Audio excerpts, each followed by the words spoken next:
What's going on? It's UFC Critic. Today's not about the UFC. It's about MMA in general, and more specifically, this little video is about MMA MMA Weekly rating system. Um, I have a major problem with it. Have for a long time. I've discussed it many times. Not particularly on these videos, but let's just get right into it. Because this really just pisses me off. Alright, Fedor's number 1, no argument. Big Nog number 2, Krokop number 3, Barnett 4, Couture 5, Gonzaga 6, Sylvia, Orlovsky, Verdum, and then Alexander. Alright, here's my problem from a philosophical point of view. You're going to say that we're going to rate these guys based on collectively what we know about these fighters, how good they are as fighters. And performance has to come into it, right?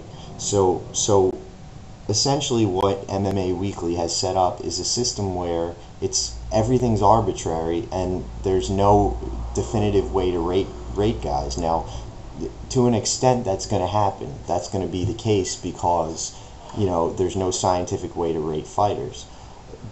But you see, my problem with the philosophy of MMA Weekly is that we have certain guys boosted ratings based on performance, such as Gabriel Gonzaga at 6 ahead of the world champion for how long in the past year, Tim Sylvia, and Andrei Arlovsky and Verdum even.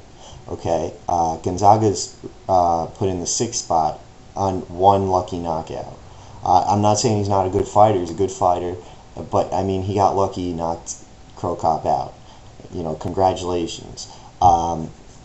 Okay, so we're saying based on performance, even though we don't necessarily think you're the 6th best heavyweight in the world, we're going to put you at number 6 based on your performance. By the same token, Randy Couture comes out of retirement, wins the world championship from Tim, and Randy Couture's 5 behind Barnett, Krokop, Nogueira, and Emelianenko. Krokop just been having his head kicked off. So Krokop's poor performance, which I agree, he's at least 2nd or 3rd best heavyweight in the world, but his poor performance doesn't drop him slots, yet Gabriel Gonzaga's good performance raises him up. So where's the middle ground here? Randy Couture's number 5. What does it mean to win a fight, and win a championship? Does it mean nothing? You stay number 5, and I'll show you a perfect example of this. Let's go. I'll take this to the welterweight division, where we have Matt Serra as the number 1 welterweight in the world, based on what? Based on winning a fight against GSP.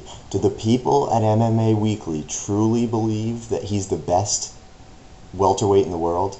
Do they? Answer that for yourself. I'll give you 5 seconds for that. Alright, you're out of time, Clearly, no one thinks Matt Serra is the best welterweight in the world. Why is he ranked number 1? Because of performance. He went out and he beat up his opponent. He went out, took GSP out, and he won the belt. So he's ranked number 1 behind, in front of, George St. Pierre, Matt Hughes. GSP put in front of Matt Hughes because he beat him. Performance again. Okay. Josh Koscheck put at number 4 for performance. Carl Parisian 5. Diego Sanchez put at 7 because of a bad performance. The guy was undefeated until he just lost his fight, which he subsequently had a staph infection. So they're all over the place with these rankings. Do you get my point here? It's so unbelievable to put your finger on how they actually do these rankings. Is it performance? Is it not? I have a perfect example. In the light heavyweight division, no problems. Shogun Hua, I'm all right with that. Number 2, Quentin Jackson, fine with that. Chuck Liddell 3. Quentin above Chuck, even though Chuck's had a more impressive couple of years because Quentin beat Chuck. No problem with that, okay? Hendo 4. Now the real problem. Wanderlei Silva 5. Look at his record over the past couple of years. He is number 5 in the world, after getting beat up. Yes, I know he fought Crow Cop. You know what? You take the fight, you get your head knocked off. Performance has to count for something. He got beat up by Hendo. He doesn't drop anywhere, doesn't drop at all. What was he in the rankings? 4? He dropped 1 spot. Okay, Sokaju 6, Arona 7, Big Nog, Little Nog 8, Tito Ortiz 9. He lost to Chuck Liddell, and before that he won his last 5 fights. Loses to Chuck Liddell, and for whatever, I guess they'll say, inactivity over the past 5 years, you know, they formulate this thing in their minds because Tito's such a big name and people don't think he deserves that status that he has. He's put at 9, below Wanderlei Silva, who he's beaten before and who has performed worse than him over the last year or two.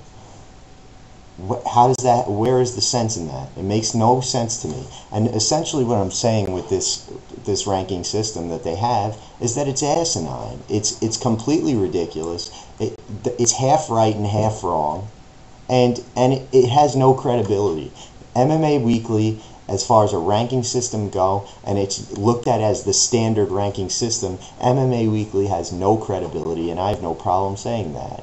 And we all know what it's based on. It's based on the elitist MMA fans who believe that guys like Wanderlei cannot be ranked out of the top 5 because, you know, the sentimental thing we have hanging on to him. You know, Fedor won't leave the number 1 spot, and he shouldn't. Some might argue he should because, you know, he's been relatively inactive and he hasn't really fought any great fighters recently. You know, and the world champion in the UFC is ranked 5. Certainly not by performance. His one performance was a dominating performance over a champion who had been the champ for about a year and had gone through a couple guys before him. So that's although Sylvia didn't look great and he didn't take the fight to his opponents, doesn't matter. He held on to the belt. What I'm getting at is these ratings are ridiculous. I'm not going to look at them anymore. They post them on SureDog. You know, I don't put any stock in them. I don't care anymore. I don't care what MMA Weekly says. They have no credibility. And that's the bottom line. And MMA fans, you know, complain about it because it's bullshit. And they're not giving the right fans, the right fighters, their proper due. So that's my deal.